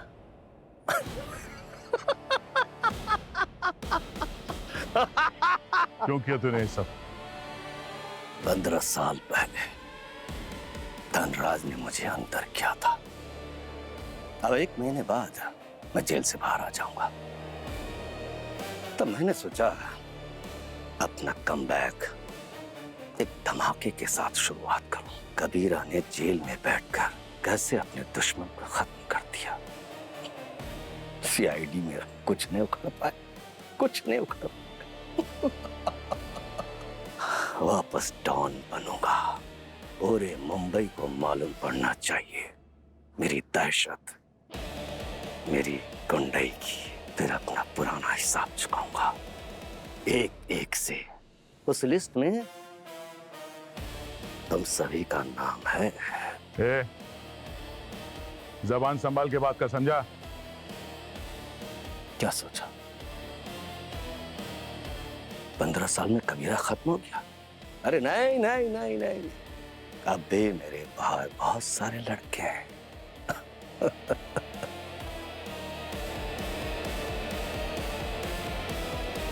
मेरे एक इशारे पे, सिर्फ एक इशारे पे अपनी जान देने को तैयार हैं।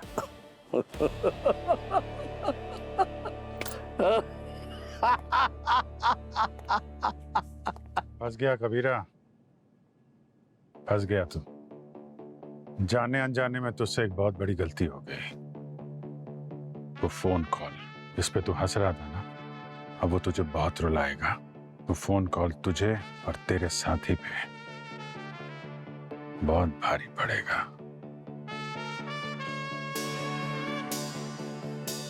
ले जाओ इसे। चल चल चल।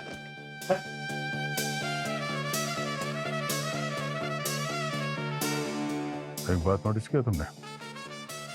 फोन कॉल की बात सुनते ही इसके चेहरे का रंग उड़ गया। कुछ तो राज है उस फोन कॉल का। एक रास्ता तो मिल गया है। अब ये पता करना है कि जेल के अंदर बैठे बैठे धनराज का खून इसने कैसे करवाया, और बाहर इसका साथी कौन है जो इसके लिए काम कर रहा है।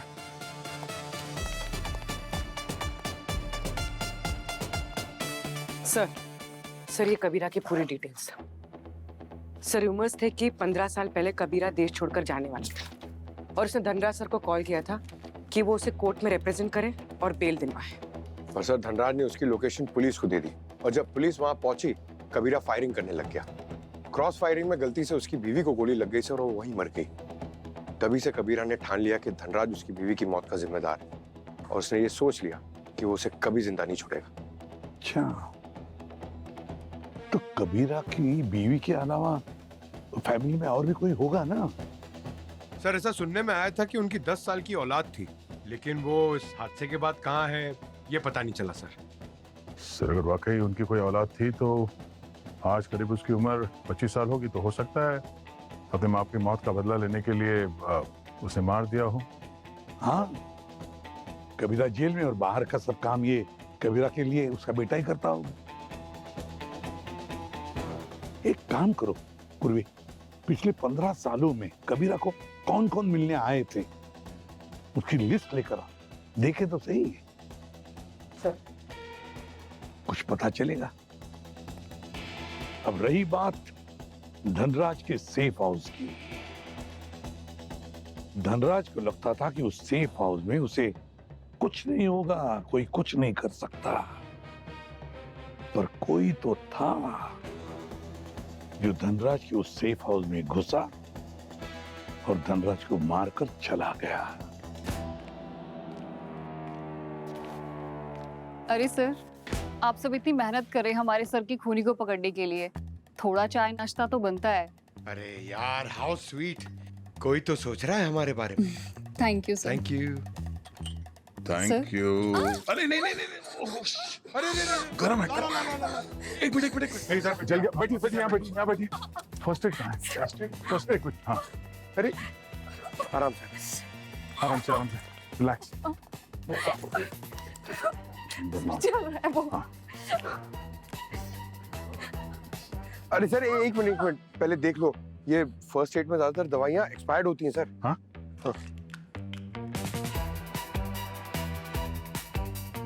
ये स्टॉक एकदम रिसेंटली अपडेटेड है, 1 हफ्ते पहले ही चेंज किया गया है सारे स्टॉक्स। हाँ यार, अरे आप लोग इतने खुश क्यों हो रहे हैं? क्योंकि स्टॉक 1 हफ्ते पहले अपडेट किया गया, इसका मतलब जो कुछ भी हुआ है इसी अपडेटेड स्टॉक के साथ हुआ है। किसी ने स्टॉक के साथ छेड़छाड़ की है धनराज को मारने के लिए। यहाँ जितने भी सेफ्टी मेजर हैं, खाने पीने का सामान है, सब चेक करो।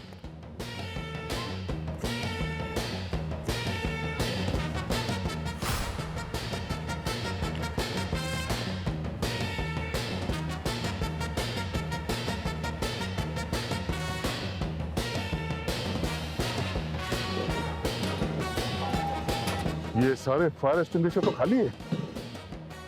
हाँ यार, ये तो फायर एक्सटिंग्विशर है। हाँ, 1 हफ्ते पहले अगर अपडेटेड स्टॉक आया तो सब भरे हुए होने चाहिए ना। एक मिनट सर, ये डिवाइस देखिए, ये इधर भी है, इसमें भी लगा है। कहीं यही तो मर्डर वेपन नहीं है? कुछ टाइमर जैसा दिख रहा है ना। हाँ पंकज, इस सिलेंडर में कार्बन डाइऑक्साइड होता है, CO2। ना स्मेल, ना टेस्ट, ना कलर। और शायद इस डिवाइस की वजह से धीरे धीरे करके वो सारा CO2 लीक हो गया और थोड़ी देर के बाद इनका दम घुटने लगा और मौत हो गई। क्योंकि ये सेफ हाउस एकदम सील्ड है, एसी की हवा अंदर ही सर्कुलेट होती रही और ऑक्सीजन जो है धीरे धीरे कार्बन डाइऑक्साइड में बदल गया। उसकी वजह से धनराज बेहोश हो गया और बेहोशी की हालत में उसकी जान चली गई। इसीलिए ना कोई आवाज, ना कोई स्ट्रगल। रजनी, ये सेफ रूम का स्टॉक कौन अपडेट करता है? किसने यहाँ पे सब अपडेट किया है? सर, ये काम तो वीर ही करता था, उसके अलावा और कौन कर सकता है? पंकज, वीर को लेके आ। सर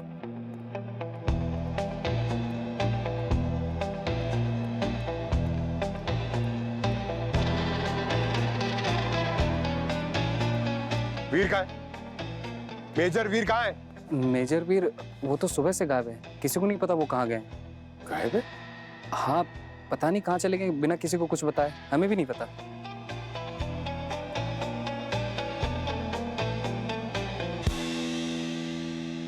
देखिए मैडम, पिछले 15 साल से कबीरा को मिलने कोई नहीं आया, ना उसका कोई दोस्त, ना कोई फैमिली मेंबर। कोई तो आया होगा सर, वरना जेल में बैठे बैठे इतनी बड़ी प्लानिंग करना इम्पॉसिबल है। कोई फैमिली मेंबर, कोई दोस्त ना सही, कोई लॉयर या कुछ और बनकर। नहीं, लॉयर तो नहीं, लेकिन एक मेडिकल कॉलेज ने अप्रोच किया था फ्री मेडिकल कैंप के लिए। Medical camp? जी। कब की बात है ये तकरीबन 3 महीने पहले की बात है। वो सारे स्टाफ और कैदियों का फ्री मेडिकल चेकअप करने वाले थे, इसलिए मैंने भी परमिशन दे दी। आपने परमिशन दे दी? जी। बिना प्रॉपर वेरिफिकेशन के? नहीं मैम, वो सारे डॉक्टर्स के यूनिफॉर्म में थे और उनके आई कार्ड भी चेक किए गए थे, इसलिए शक की कोई गुंजाइश नहीं थी। तो उनमें से किसी ने कबीरा को भी चेक किया था? जी मैम, एक डॉक्टर ने तकरीबन आधे घंटे तक कबीरा को चेक किया था। आधे घंटे तक? कैसा दिखता था वो? दुबला पतला था, लंबा था और उसके ठीक मुस्ताच थे। ठीक मुस्ताच? मेजर वीर? सर, वीर की लास्ट लोकेशन ट्रेस हो गई, वो किसी रेस्टोरेंट में।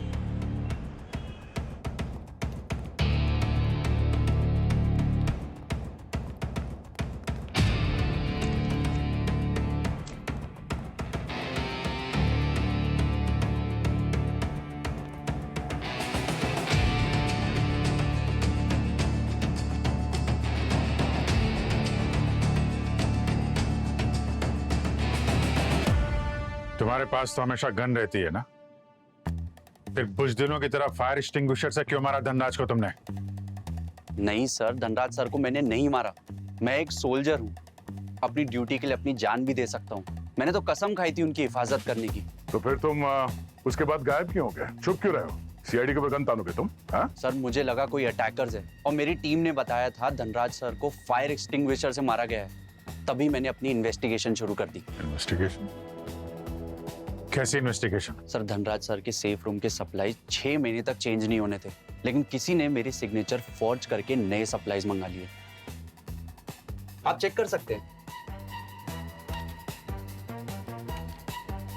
ये मेरे असली सिग्नेचर और ये फॉर्ज्ड है, थोड़ा डिफरेंस है। ठीक है, ये फुल सिग्नेचर है, लेकिन जब सप्लाई आई होगी धनराज के घर तो तुमको पता नहीं चला? सर पिछले हफ्ते मैं छुट्टी पे था, तभी किसी ने ये चेंजेस किए और मेरे कमांडोज ने उन्हें अलाउ किया क्योंकि सिग्नेचर मेरे थे पेपर पे। किसने बदले थे? स्टाफ ने।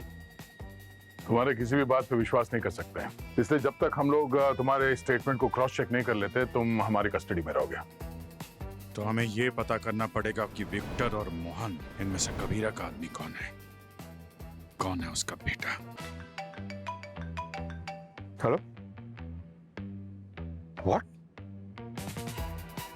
Are you sure? Okay sir, Kabira और उसकी बीवी के हॉस्पिटल रिकॉर्ड मिले, उनका कोई बेटा नहीं था, उनकी एक बेटी थी। हाँ? ये सब कोई लड़की कर रही है? पूर्वी, एजेंसी रिकॉर्ड से पता करो ये टीना, सुधा और रजनी में से किसने उस दिन छुट्टी ली थी जब वो फेक डॉक्टर कबीरा से मिलने जेल में गया था 3 महीने पहले।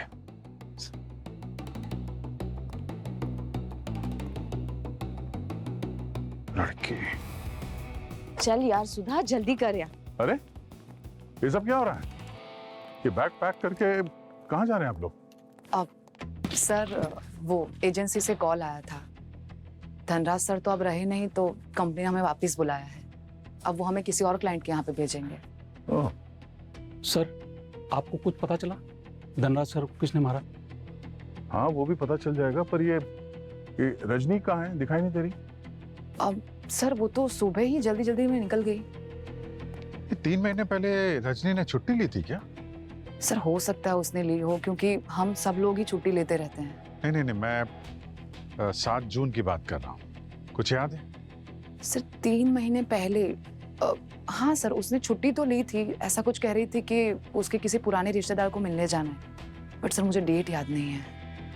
लेकिन सर आप रजनी के बारे में क्यों पूछ रहे हो? क्योंकि रजनी ने ही धनराज जी का खून किया है, अपने पिता कबीरा के साथ मिल गया। कुछ बता के नहीं गई? कहाँ गई है? नहीं मैम। उसके घर का एड्रेस, दोस्त, रिश्तेदार कोई है? नहीं सर, एक्चुअली वो अपनी पर्सनल लाइफ किसी से शेयर नहीं करती थी। ठीक है, हमारे परमिशन के बिना आप लोग शहर छोड़ के नहीं जा सकते। Okay, thank you.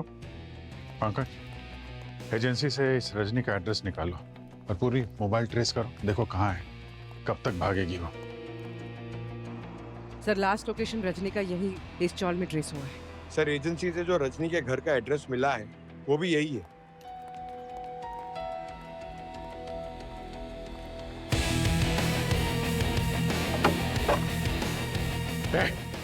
कौन है यहाँ? Lights.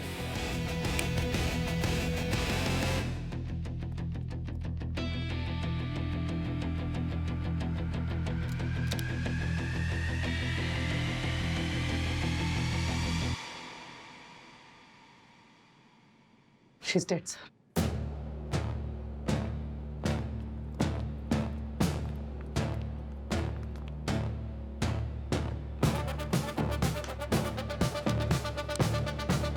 Sir, suicide note.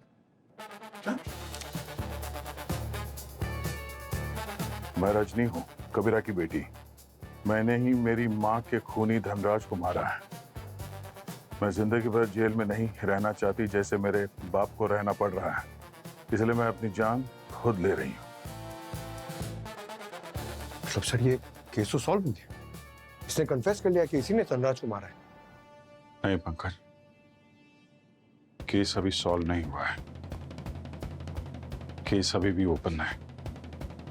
ये रजनी, ये लेफ्ट हैंडेड थी, सारा काम लेफ्ट से करती थी। चाय भी इसने सर्व की थी तो लेफ्ट हैंड से, राइट हैंड से फिर ये अपने आप को गोली क्यों मारेगी? सर फिर खूनी कौन है, टीना या सुधा? 3 महीने पहले का सीसीटीवी फुटेज चेक करते हैं धनराज के घर का। जब डॉक्टर के भेस में कोई गया था वहां जेल में कबीरा से मिलने के लिए। पता चल जाएगा दोनों में से कौन थी, टीना या सुधा। 15 सालों के बाद बॉस यहाँ पे आ रहे हैं, देख के बहुत अच्छा लगेगा ना उन्हें। वैसे ये आइडिया उनकी बिटिया का है भाई, बड़ी समझदार बिटिया। हाँ, पता क्या कर रही थी? क्या कह रही थी कि जब पापा घर आएंगे तो उनको सब कुछ नया नया लगेगा।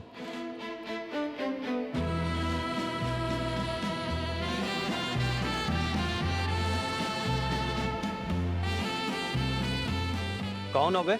अरे फर्नीचर वाले हैं भैया। मैडम कहाँ हैं? अच्छा तो ऐसा बोलो ना। पर सूट बूट पहने हो, लग तो नहीं रहे कि तुम फर्नीचर वाले हो। अबे महंगा वाला फर्नीचर रखते हैं बे। वहाँ फोन पे बात करने जाके मिल लो, जाओ।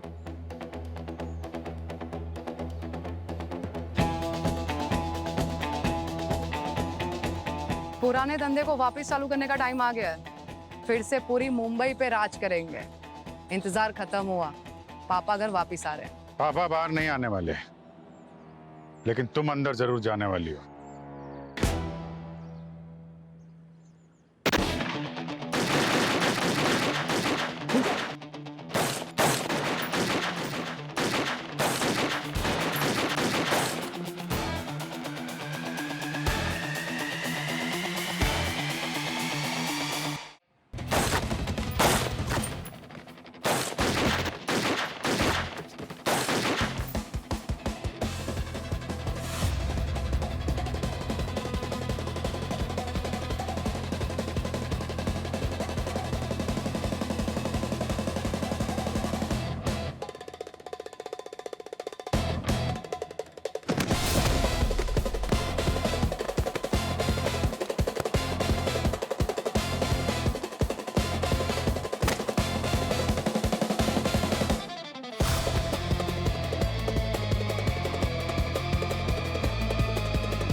मैं यहाँ पे साफ सफाई करती हूँ।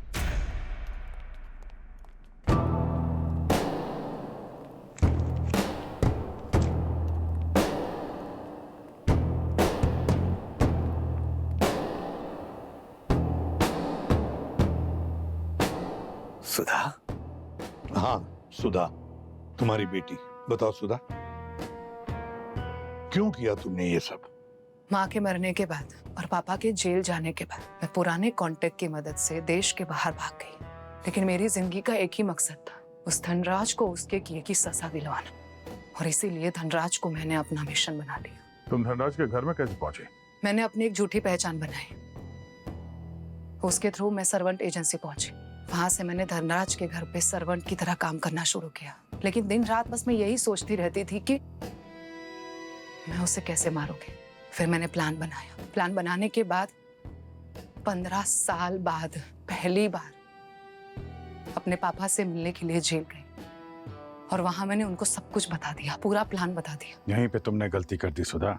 प्लान तो तुमने बना लिया, लेकिन उस प्लान को कबीरा ने अपनी जीत समझ ली और मुझे फोन कर बैठा। मैंने अपनी बेटी की जिंदगी बर्बाद कर दी।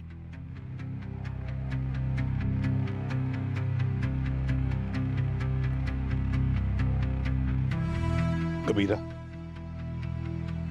जब इंसान बदले की आग में अंधा हो जाता है तो वो ना सिर्फ अपने दुश्मन को बर्बाद करता है बल्कि अपने परिवार को तबाह कर देता है। For more updates, subscribe to our channel, click the show links and enjoy watching the videos.